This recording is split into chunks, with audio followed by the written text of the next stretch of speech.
to Speak Freely here. We celebrate the freedom of speech. And today we're returning to Matt Walsh. What is a woman? Wouldn't you guys want to know what a woman is? Anybody?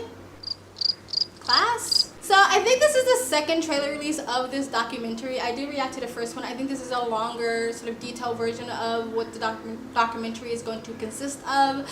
So I'm excited to get right into it. So before we do, if you like this type of videos, please like, comment, and subscribe. Hit the bell to get notifications when I do upload. All of that really does help with the algorithm, guys. And if you want to support this channel further, you can donate. My PayPal and Cash App link is in the comment section below. Of course it helps, but you don't have to. You can just like, comment, and subscribe. Another great way to support this channel is visit my brand new merch shop. Links down below, and links to all the alternative platforms, my socials, all the ways to support me and contact me for business is always in the links down below.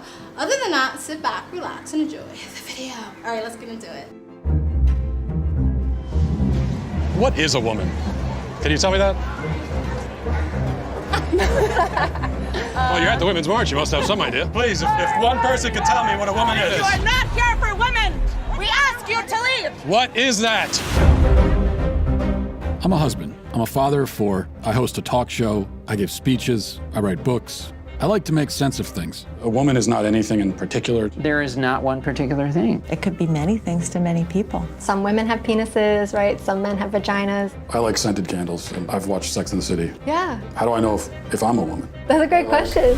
You're not a scientist. You're not a gender studies major. No, How do you know that you're a man? I guess because I got a dick. Can a man become a woman? I'm not a woman, so I can't really answer that. Women only know what women are. Are you a cat? No. Can you tell me what a cat is? Do you want to tell us what a woman is? I'm a biological woman that medically transitioned to appear like a male. I will never be a man. And so they go on the internet and they're told that all of their problems will be solved if they become a man. So you worry that there could be a sort of social contagion element of this? A teeny tiny bit, maybe. It got me at 42. Your child doesn't have a chance. And you're affirming it with hormones that have never been used in this way. Puberty blockers, which are completely reversible. Completely reversible. One of the drugs used is Lupron, right? Which has actually been used to chemically castrate sex offenders. You know what? I'm not sure that we should continue with this interview. So you don't want to talk about the drugs that you give to kids, or? How can they be removing the healthy breasts of 15-year-old girls? There are masculine girls. There are feminine boys. What are we gonna do about that? Carve them up? How can this whole thing be happening, Matt? I wanted us to have a safe place to be able to talk about this. Part of me wants to ask why you care so much. I care about the truth. I care about children. I care about the women who are having their opportunities stolen from them. Is it transphobic to tell the truth? The interview's over. Let's turn off the cameras. Excuse me, For their fair question, I just wanted to know, what is a woman? and you're not gonna find out. Based on what I'm saying, would you ever want to move to America? They say no, never. I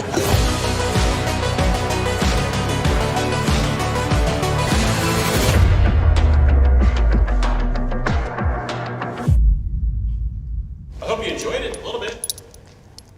We'll see when it comes out. You gotta love Matt Walsh. Matt Walsh is kind of like a Candace Owens for me. He is consistent in his views, and he doesn't sugarcoat a fucking letter.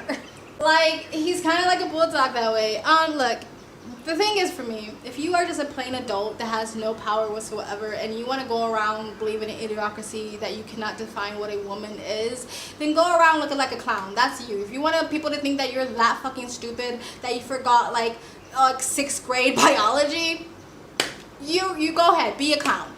However, when it comes to people who have some sort of power or some sort of leverage, like to either change policies, affect children's lives, that are counselors, doctors, in a medical profession, or teachers, that's when it becomes a problem for me. Like you saw when he talked about the puberty blockers that is used to chemically castrate sex offenders that you are giving it to prepubescent adolescents. And you are someone that's supposed to help protect you. I don't know if that person was like a doctor or whatever, but seemed like she's someone who has the power to prescribe that to kids. Like, you are a fucking psychopath if you think that you're doing the right thing. If you are a doctor and you are cutting a healthy breast off of 14-year-olds and 15-year-olds, that when they don't even have the mental capacity to understand the long-term cause and effects of their action because the brain is not finished developing, and that's literally one of the last parts of your brain not finished developing. That's why teenagers make some of the dumbest decisions, because they don't have the capacity to understand the long consequences of their actions. And you are an adult and you're allowing that. You're in a medical profession. You should know how the brain development works, and you're still doing that. You are a fucking psychopath. I'm sorry. Like, you're a psychopath.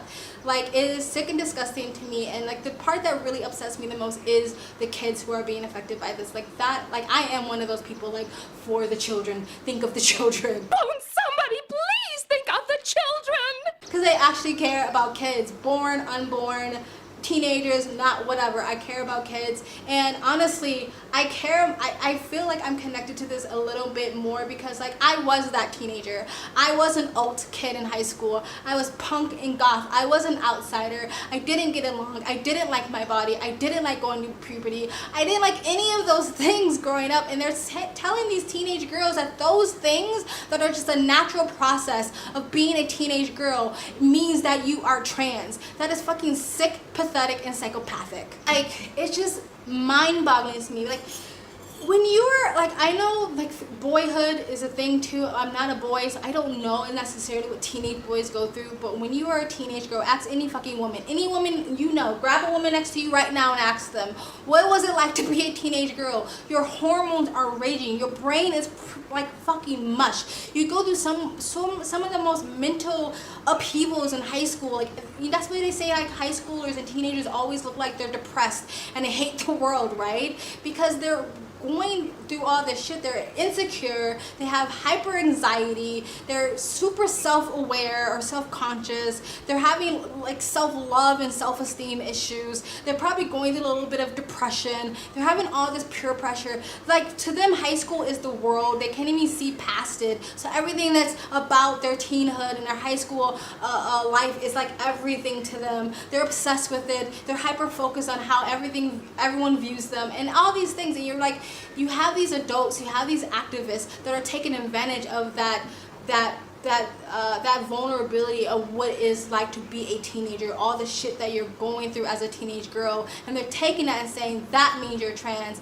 And not only that means you're trans, if you transition, your life will be perfect. All the insecurities you feel, all the stuff you feel inside, you feel uncomfortable with your body, all of that is gonna go away. Even some stuff that's legitimately there, like maybe you were sexually assaulted, maybe you were molested, maybe you had some legit childhood trauma, that's gonna go away. Just become trans. And a lot of times especially when it's girl to female, especially when it's female to male, in the beginning they do feel that way because you're literally doping teenage girls up with testosterone. That's a form of doping. So you have this new hormone, this chemical in your body that is going to make you feel energized, that's going to make you feel strong, that's going to make you feel confident. So of course, in the beginning of transitioning, in the beginning of taking those hormones, they're going to feel amazing. They're going to jump on TikTok and say how amazing they feel, how great they feel, because they're literally high. They're being doped up. And it's just so sad because, again, just like any drug, you're going to have a plateau, right? You're going to have a moment where it doesn't really get you high anymore, and it just plateaus. And that's when the reality hits that you start to grow into a physical grown man. You're no longer that prepubescent sort of like androgynous sort of girlish boy looking thing. Like, you know, when they look between a woman and a girl, right? When they have to actually start to grow into a man, when they start having male pattern baldness, when they start to really grow that facial hair, when they really start to grow into a man and have to live their life like that, it's no longer sort of this utopic fairy tale, this ginger euphoria that they're feeling on TikTok. And that's when the regret hits of like, what the fuck have I done? And no, that stuff is not just reversible. A lot of that stuff is irreversible. You are taking the ability for them to have sexual intercourse, sexual pleasure. You're possibly taking a great possibility of taking the ability from them to have kids. You're stunting their brain growth, their brain development. There is no long-term studies of what this does to a kid when you do it to them at such an early age. And I really do feel like a lot of anybody who's a part of this, adults, the medical industry, doctors, therapists, teachers. I see it coming, and I think we all can see it coming, that there's going to be a class action lawsuit one day, and I hope all of them get their asses nailed to the fucking wall, because this is fucking child abuse. I don't blame the kids, because honestly, I would, like, if I was born a Gen Zer, I probably could have been convinced I was trans, because I match all the things they say that makes you trans, and I was a tomboy, and I got along with guys way better than I got along with girls, and I still do. So it just sucks for these kids. It's going to be too late for so many of them. I actually visited the detransition Reddit forum. I heard about it from Blair White and a couple of other people, and at the time they said it was like 28,000. I think it's over 30,000 now of detransitioners on this Reddit forum, and you read their stories and it's fucking heartbreaking. It's fucking heartbreaking. And again, for a lot of these kids, it's just going to be too late. They're just going to have to learn to live in their new bodies, because a lot of this is irreversible and they're being lied to. Anyway, guys, that's it. I can literally talk about this for hours, because that's how passionate I feel about it.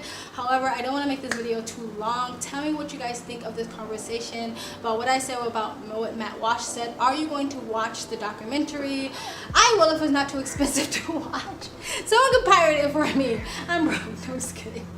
Anyway, guys, tell me what you think in the comment section below. Please like, comment, and subscribe. Hit that bell to get notifications when I do upload. All of that really does help with the algorithm, guys. And if you'd like to support this channel even further, you can donate. My PayPal link is in the description box below and also in the comment section. Of course, it helps, but you don't have to. You can just like, comment, subscribe. Another great way to support this channel is visit my brand new merch shop. Links down below. I also have a second travel vlog channel. I travel as a lifestyle. I live abroad. If you'd like to know where I am in the world, you can go to the description box below and also in the comment section. Of course, it helps, but you don't have to. Hit the link, go subscribe to my travel vlog channel, and or follow me on my travel Instagram. My stories is usually what's most up to date, and you guys have an amazing day. Bye.